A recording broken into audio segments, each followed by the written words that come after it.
Good morning. Welcome to your Center for Spiritual Living.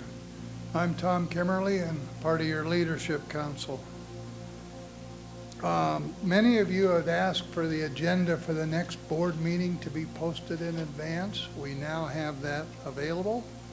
Next week's board meeting, the agenda is posted in Sibley Hall. So if any of you are interested, take a look at it. And if there's something on there you'd like to talk about, come to the board meeting next month or next week. Hazel has an announcement regarding her ABC program.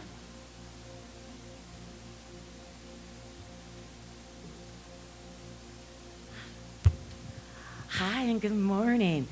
Oh, I just love to be the bearer of wonderful, glad news. You know, at the beginning of this year, which by the way was just last month, Sharon Tice, Jerry Aronson, and myself, with Reverend Kathleen's permission, relaunched the ABC program for 3 months. ABC stands for Abundance, Blessings, Consciousness. And what this program is all about, and by the way, it's a great program because there's no classes, there's no meetings, and it's on the honor system. How great is that? But what it was is that if you received unexpected income, we asked that you sign up for this program with the commitment that you would tithe it. And unexpected income came through a number of different ways. It could be where maybe you received a discount or a refund that you weren't expecting. Perhaps you were thinking to pay for a bill and it didn't occur. Maybe you went out to lunch with a friend and your friend said, "Oh, don't worry about it, I've got this." And here you were expecting to spend $15 maybe for lunch, and how you don't have to do it, so we ask that you just tithe 10% of that.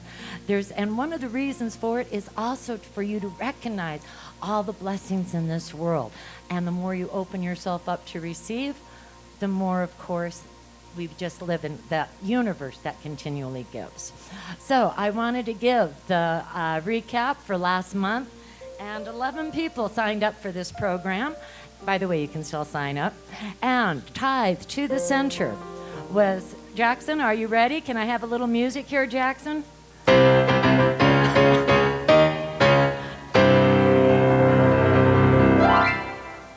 Tithe to the center was $754.95, representing these 11 people together, $7,495.50. Now you can still sign up, unless of course you're sitting in here going, "Oh no, I don't want any more money. I've got more than enough. I mean not even another penny." So if you're one of those, this message isn't for you. But if you are, outside in Sibley Hall, we do have the ABC packets. Sign up, pick up one of these packets. It includes an affirmation. Know that the practitioners are praying with you, doing treatment, knowing that abundance, and I'll be giving another recap next month. Okay? Thank you.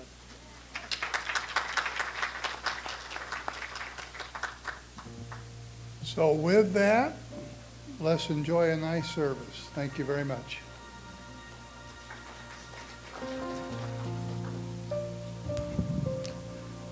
Thank you, Tom and Hazel. I'm not one of those people that Hazel was talking about. Don't give me any more money. I don't, I have too much already. That's not me. Okay. My name's Richard Rader. I'm the practitioner for the day, and it's my privilege to be able to do that. And as you know, what we normally do on a Sunday morning is to invoke what it is that we want to see during this service. And we call that prayer, we call it affirmative prayer. So if you'll join with me in envisioning what it is that you want to see happen at this service this morning. I know that the message from Reverend Kathleen will be exactly what it needs to be, and that it speaks to us. And there's no doubt about the music. It's always wonderful, and it's going to be great again today. And all those other volunteers steward on the sound system, the people that work in the kitchen and provide the coffee and the snacks for us. And I know that wherever we go, God is, and God is here right now, and that divine power is supporting us each and every day. So knowing that, I say, and so it is.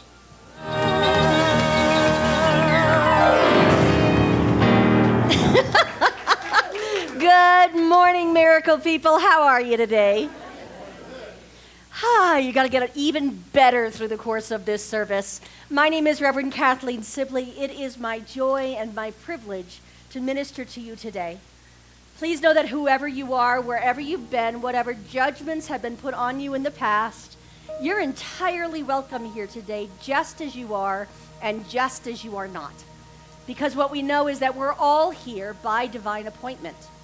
Some of us are here physically, and some of us are here virtually. So if you are watching this on Facebook right now or watching a video of this, please know that you are included in that great big, plenty of room for everybody welcome. The Center for Spiritual Living exists to provide spiritual tools that transform our personal lives and make the world a better place. Now, sometimes you need a little bit of help learning to use tools. I remember the first time I grabbed power tools, a lot of people wanted to make sure I got good help. We have licensed professional practitioners who help us with that stuff. And what they do is pray and teach. So if you look out in Sibley Hall at the sign-up sheets, you will find a whole bunch of examples of people teaching.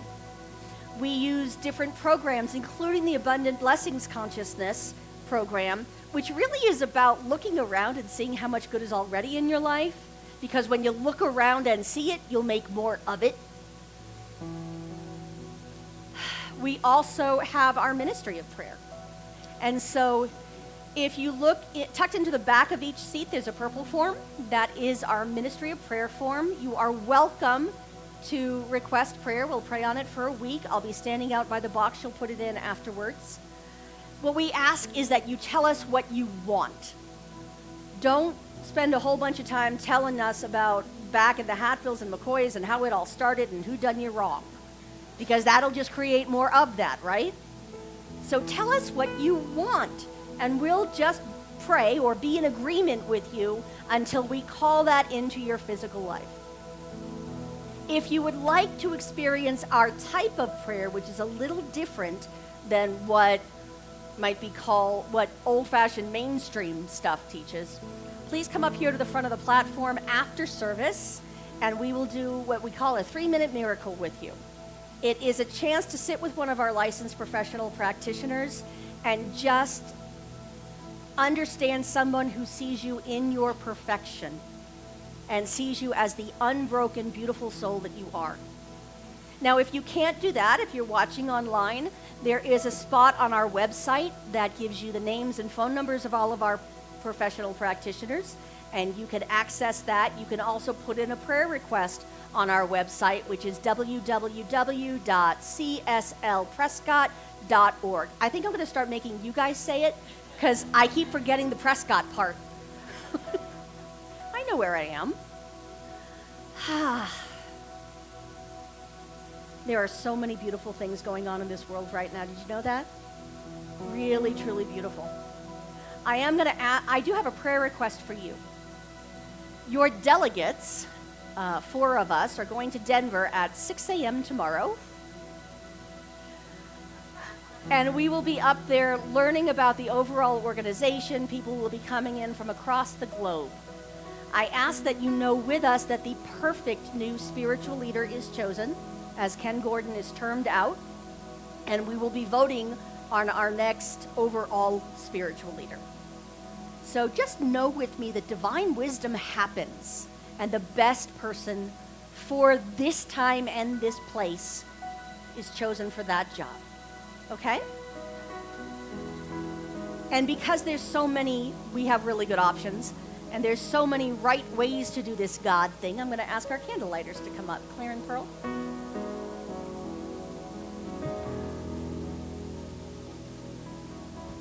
The Center for Spiritual Living honors all faith traditions.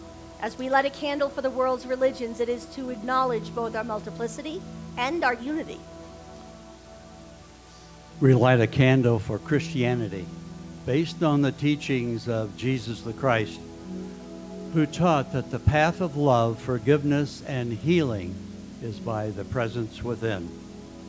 For Islam, the practice of submitting to the will of God as revealed to his prophets, peace be upon them, who taught that there is one God, creator of the heavens and the earth. And for Judaism, a community of shared laws, traditions, and family ties, which began with the covenant between Abraham and God. For Buddhism, the middle path that ends suffering and awakens mindfulness and compassion. And for Hinduism, the path of knowledge, action, and devotion. For the various Native American and indigenous traditions, those who walk the Good Red Road, including the people of the sun that we know here as the Yavapai. And for Baha'i, the path of unity and peace. For all of the goddess traditions, embracing the divine feminine as maiden, mother, and crone. And for the science of mind, which is the philosophy of life that teaches there is a power for good in the universe and that we can use it. Thank you, ladies. All of that is beautiful and wonderful and kind of irrelevant unless we take it in and add our voices to it. So I'll ask you now to join me in our affirmation. We are here for God. Our purpose is to express the nature of God as love, abundance, and joy in everything that we do. The good we seek for ourselves is what we desire for all people everywhere. And so it is. This morning, as we do our in-service meditation, I'm going to quote from Ernest Holmes. And if you read the Science of Mind magazine, that's one of the quotes in the magazine this morning. And Ernest says, "The strength in God is the strength in me." And this applies to each and every one of us.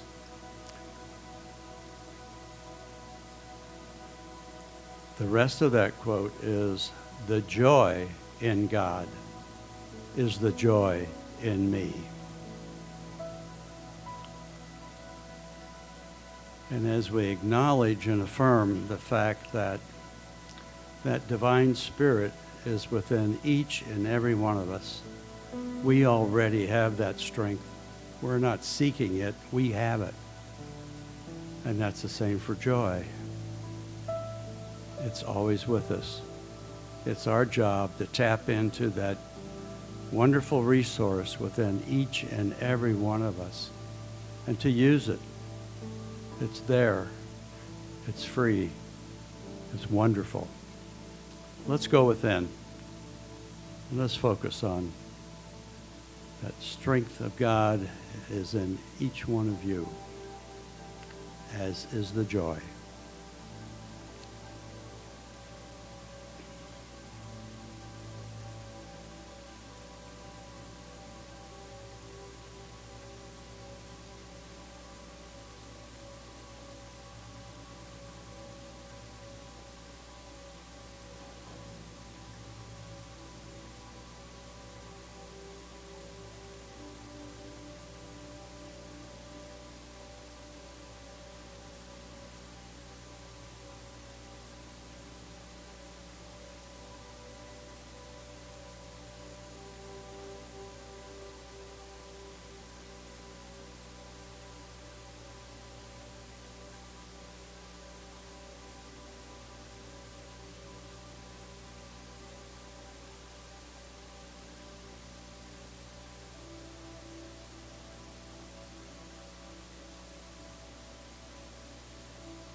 I know that that strength, joy, peace, love, harmony, all those wonderful attributes of God are within each and every one of us.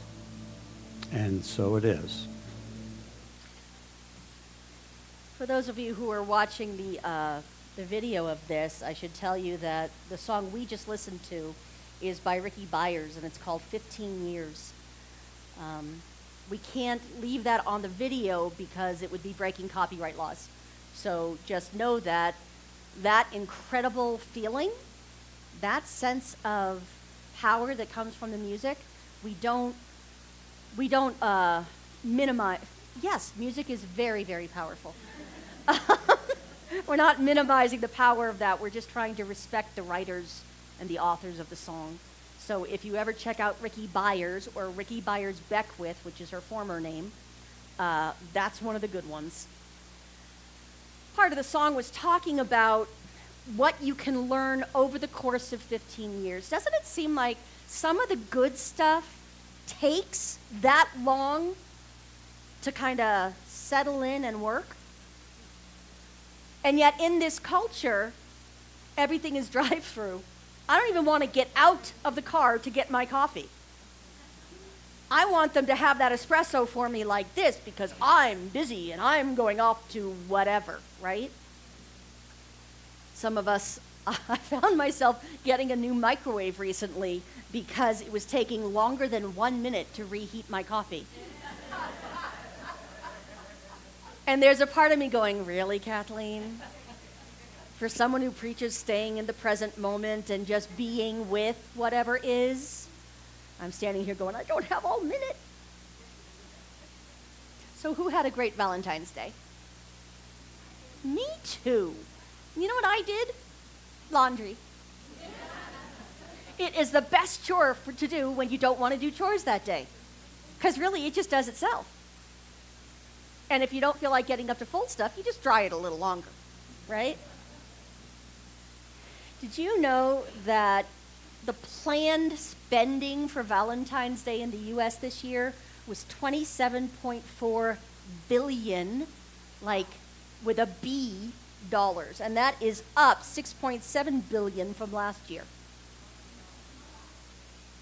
People are spending a lot of energy on romance for one day of the year.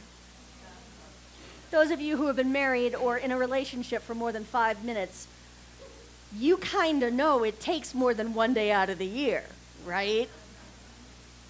The real work of it is the other 364 days, or 365 this year, or whatever it is. We are still at the point in our culture where people are choosing not to commit in marriage later and later. Choosing not, even if they don't get married, they're still choosing to have children later and later. And our divorce rate is still at about 50%. As a matter of fact, in, I want to say it was 2018, 42 to 45% of first marriages ended in divorce, 60% of second marriages, and 73% of third marriages. You know, I would hope I would have learned something by the third one. The people I know in this congregation who are on their third marriages, I actually know a couple, and they're doing really, really well because they're learning from their experience. Yes? People who have been staying married longer end up with a learning curve. I was married for about 20 minutes. And then we got into a CRX and tried to cross the country. That might have been the problem. I was still married long enough to know that it was work. It can be very joyful work. Not all work is icky. Not all work is like, meh, drudgery. Believe it or not, marriage can be fun. Relationships, I have heard, can be fun, yes? Any witnesses out here? And yet in this day and age, if you want to get into the dating scene, according to TED, because I have not bothered to get into the dating scene recently, according to the TED Talks I was listening to, it's kind of fast food. You swipe left, you swipe right, and that's Tinder. You have all of these different dating apps, and it's kind of like one of those menus, and like, nope, yep, nope, nope. It's like the dollar menu some days. And because we don't have to put much effort into finding that person, it's really all appearance-based. Yeah? How many of you think you look as good or better as you did when you were 16? Thank you. Good for you. I don't want to brag, but I can still, I can still wear the same earrings I did in high school. There is something about intimacy that's a little scary for us, yes? There is a definition of intimacy, which is what happens over the long term as opposed to the dollar menu at the drive-thru. Intimacy can be said as into me you see. And I remember once when I was considering ministry, somebody told me that ministry is walking up onto the platform on a Sunday morning, stripping and turning slowly. For those of you who are not in the room, for those of you on YouTube, I'm just warning you, no, that's not what's going to happen now. No. Mostly because we honor the ancestors, and I can feel my grandmother going, oh, hell no.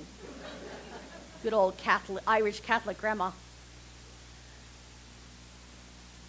There is something about being seen as we truly are that's a little uncomfortable, yes? And so there was a part of me that when I read that the name of this talk was basically about sex, I went, I can't do that talk. I think it's because of the health class that I got in 6th grade, and it was taught by Sister Veronica, who was the principal of the school. I went years thinking guys had menstrual cycles. I don't know. You're not going to ask questions when the nun who is your principal says, so any questions? No, sister, that's okay. I really don't want to know. And yet, I remember thinking as I became a minister that with my etiquette lessons, yes, I took etiquette lessons as a kid. They didn't take. We were told you never discuss money, religion, or politics. I get paid to do 2 of the 3 of those. I don't need to discuss politics because I would prefer to talk principle. But money and religion, I've already done both of those today.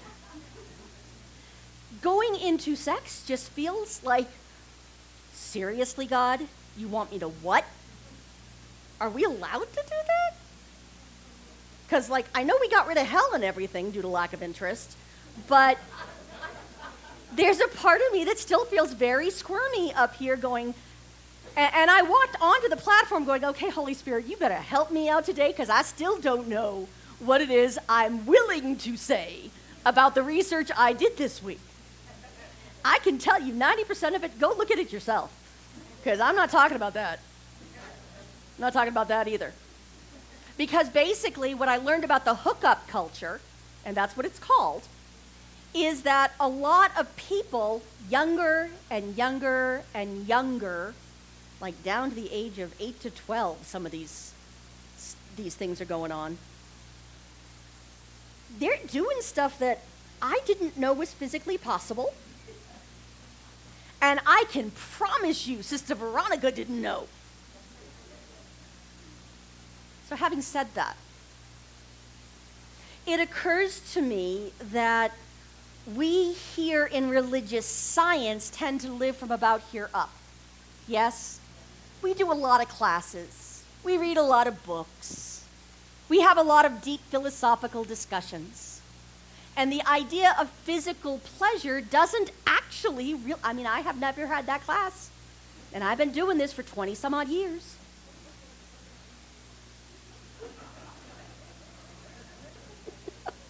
Hazel Bowman is promising to write that curriculum now.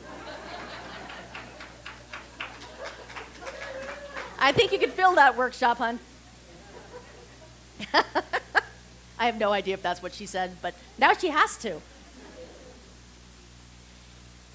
If we're supposed to take our direction from our joy, if we're supposed to get into these juicy conversations and have these intimate relationships and do the thing that feels good to our soul, how is it that sex became a bad thing? As I was reading a lot about the mystics these past few weeks, what I noticed was, at least in the Catholic tradition, a lot of them talked about having a very, very personal relationship with Jesus. And I do mean personal. That the experience of being a mystic was, in fact, orgasmic. And I thought, Sister Veronica never talked about that. Neither did Sister Bernadette or Sister Frances Regis. And yet, if you dig a little deeper and go back into the mysticism of most cultures, Hafiz referred to spirit as the beloved of the beloved. Rumi talked about running through the streets, happiness was running through the streets trying to find you. In the Song of Solomon, in what Christians would call the Old Testament, that's all very sexual, physical imagery of pleasure. So we teach, follow your bliss, just don't talk about it. There's a lot of stuff we just don't talk about. And I have said many times, you're as sick as your secrets. That thing you can't talk about owns you. That thing you think you should be ashamed of, and so you're hoping nobody ever finds out, it owns you. It's running you. Best to bring it out into the light and look at it through the eyes of love. Make it your friend rather than your enemy. And I will admit, this is on my growing edge. Okay, this is like 3 feet past my growing edge. But if spirituality was allowed to be romantic and sexy and wonderful, I would say that that's the mystic traditions. Mystics, yes, mystics, yay, mystics. Back up into my head. I was talking about mysticism with my hairdresser and about how I'm finding it a beautiful thing to have that very intimate relationship with spirit. And she said she didn't, now I know this woman to be of great faith and very, very invested in her faith. And she told me that mysticism is bad. And I went, wait, what? Mysticism in some places is being taught as, oh yeah, that's the Enneagram. That's personality tests. That's this, tiny little box. And I'm going, okay, first of all, there's nothing wrong with the Enneagram, but I don't see that as mysticism. So a mystic, just to make sure we're all talking about the same thing, is, according to Ernest Holmes, who wrote our textbook, a mystic is one who intuitively perceives the truth and without mental processes arrives at spiritual realization. Okay. That still seems kind of heady, which makes sense to me because we're a very heady group, yes? Ernest Holmes talked about the greatest mystics of the ages were the great prophets, were the great spiritual seers, were the great artists and poets across time. So he talked about men like Robert Browning, Tennyson, Wordsworth, Homer, Walt Whitman. Those to him were great mystics. And it seems to me that that kind of mysticism requires intimacy with spirit. It requires not just the drive-through hookup culture, but being in a marriage, a committed relationship. So how do you make that work? Anyone who's ever been married can tell you it can't just show up on Valentine's Day. That's Hollywood. That's not realism. This kind of true marriage means you got to share a bathroom. It means you got to see them before they're verbal and before they're coffeed on any particular day. You got to see them when they're hopping around looking for their other sock that they're probably holding in their hand. You're going to see them when they're mad because you can't pay the bills. You're going to see them when they're happy or a little bit, crazy making. Those kids of theirs are doing something stupid and they have to sit there and let it happen because their kid's an adult, and at 50 you got to let them go do their thing. Some parents do anyway. This kind of everyday, doesn't seem to be a great life. Just seems to be like, you're doing your work. You're getting up, you're going to work, you're coming home, you're binge watching something. I finally learned how to turn it off that part that just rolls you to the next TV show so that I will actually get to bed before 2 a.m. We come here to learn how to do human relationships. Why? Because our human relationships are a good indicator of our spiritual relationship. How you do one thing is how you do everything. Which is why when we do the ABC program, we're just using money because it's easy to count. We all know abundance is a lot more than that, right? There's an abundance of friends, an abundance of time, an abundance of whatever. Money is, I got to tell you, once you've been doing this for a while, money is the easiest and least important thing I manifest. It's just kind of there now. And if I need more of it, I go out and check the mail. There's usually a check in there. Because I have a conversation with the divine in me. The greatest mystic I ever met, I suddenly realized I can't remember her name. And you know what? She'd be perfectly happy with that. When I worked in San Diego at the Office of the Public Defender, which is a huge criminal defense firm, basically, Katrina, that was her name. If I was having a bad day, I would run up to the file room. Because in the back of the file room was this woman whose religion I did not share, but who, to me, was a living example of the Christ consciousness. Katrina worked in the back of the file room, and she supervised one person, a high-functioning autistic man named James. She was endlessly patient. Her job was boring, frankly. All she was doing was, singing the ABC song every day and filing stuff. But if I was having a bad day, I'd go up to Katrina and say, I need help. And she would start talking about the conversation she had with her father that morning. And when she said Father, she meant Spirit, God, whatever name you use for it. She had such a deep prayer practice, and it was so intimate that to her it was talking to a beloved family member. And they would talk about, it didn't really matter what problem I brought her. She and Father had been speaking about that very recently. She was amazingly humble. She would never agree with me that she's a mystic. As a matter of fact, she was talking about going back to school, and I said, well, of course. And she goes, I was thinking about accounting, and I went, and she asked what I thought she should do. I'm like, hello, be a minister. Apparently her denomination doesn't allow women to be ministers. At least not called ministers. We can certainly do the work. We just can't get the credit. And to me, that was a great loss for her church. Because, man, I'd listen to her any day. She could talk about baking cookies, and I swear it would become something spiritual. It's in the everyday, intimate stuff that we really find God. It's in the everyday, intimate stuff that we find our ability to be mystics. Did you know all of you are inherently mystical? All of you are living from the Christ consciousness. All of you have a Buddha nature. All of you have a beautiful, marvelous, gorgeous soul that wants to be in relationship to you. And that's why we have daily spiritual practice. That's why we come together on Sundays to support and remind each other when you're sitting there in your prayer chair and it feels like you've been sitting there for 5 years and it's only been 5 minutes and you got at least another 5 to go. When you're getting frustrated with the whole idea of not having monkey mind because you have the entire zoo.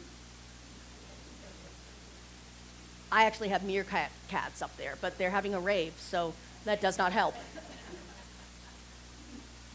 You're looking for that one-on-one way that it will work for you. In 12 steps, they said you need to find a higher power with whom you can do business. You got to be able to work with your higher power or God or spirit when you're trying to pay the bills. And maybe there's too much month at the end of your money.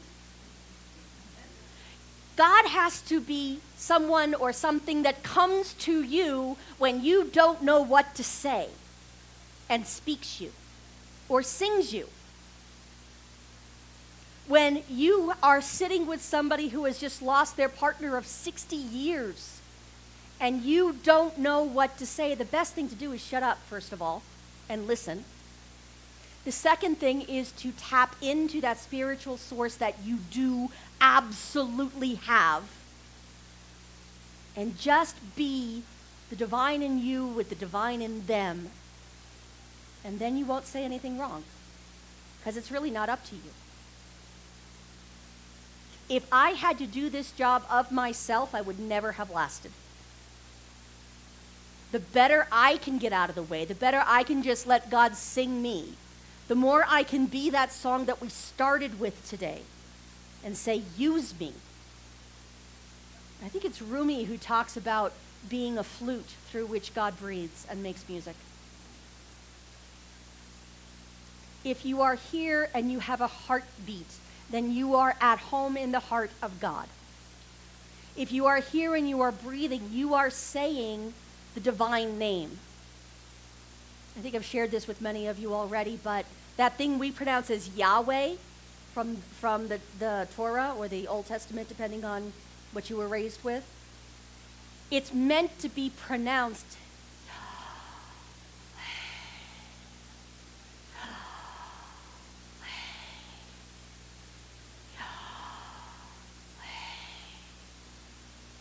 We speak of saying the secret, mystical name of God. You do it every time you breathe. That's all you have to do. You don't even have to move your lips. You are already the divine. You've been breathing it in for years now. That intimacy, you have to be willing to look within yourself and see the beauty no matter how hard it makes you cry.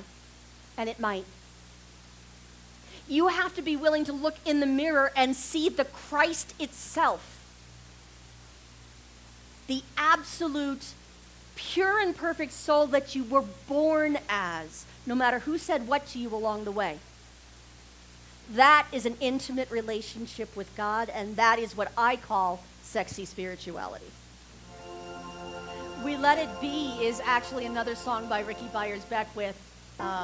If you look it up online, it's far more rockin' out as opposed to what we just did. And I highly recommend you watch it with the Michael Gott in it. G-O-T-T. So just as we took that song into our bodies by doing motions, we now take spirit into our finances as if it was ever missing. And when we give, what we know is that we are spirit giving to spirit of spirit. And it must flow back to us. It's that sense of safety and being supported that matters here. And so I'm going to ask you to take whatever your gift is and hold it over your heart as a blessing. If this is not your week to give, if you give online like I do, please just hold your empty hand over your heart. It's not actually empty. Your consciousness is a gift too. And together we'll say the dedication of the offering, which is divine love in and through me, blesses and multiplies all that I have, all that I give, and all that I receive. Thank you, life. And thank all right, so how about we bring in some kids?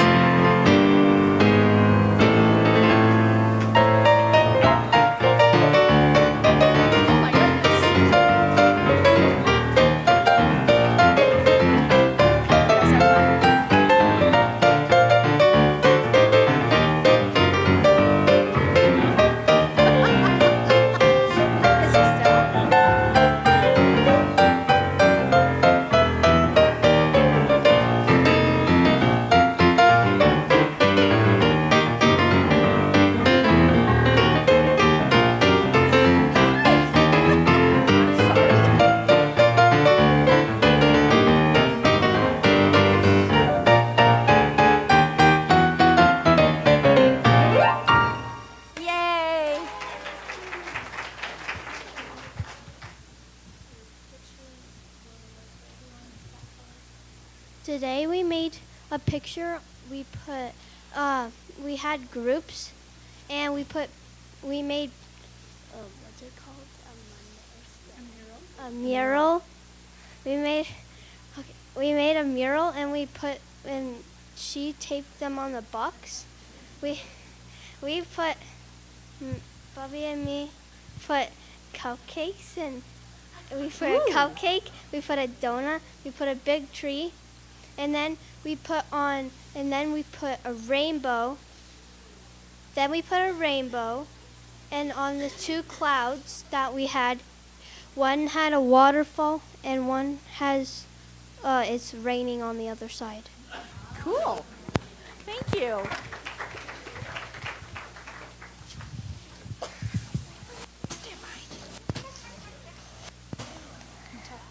So we put a rainbow and we put a piggy. A piggy. That is so cute. We put a pink and purple sunset. Beautiful. And we put red too in the sunset and orange. And orange. Beautiful. Thank you. Also, it was my idea to come up with the piggy, and also I drew the piggy, so yay! Do you guys want to say anything? Do you want to say what you drew? What'd you draw? Did you draw colors? What colors did you use?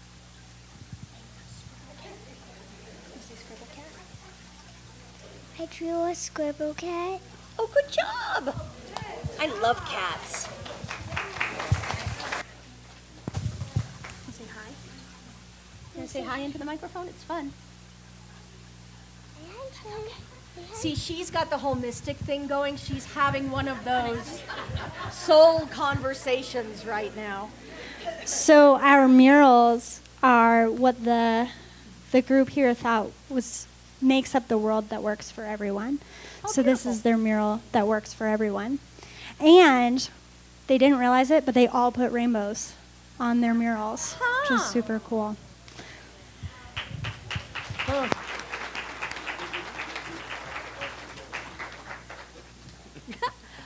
Oh my goodness, there's one up there too.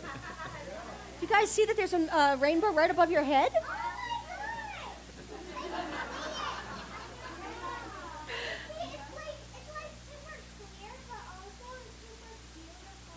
Yeah.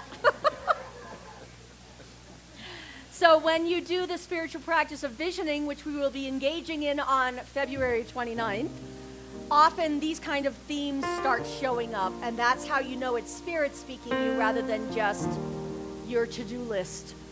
So how about everybody stand up, grab a hand, we'll do our benediction, which is up here, and sing our way out with the peace song. I will remind you that we take our conversations out to Sibley Hall so that people can come here and have this space for prayer, okay? Can I have a hand? Thank you. Something wonderful is happening through me right now. It's happening through my mind, my body, and my despairs. I think it, I believe it, I feel it, I know it, I accept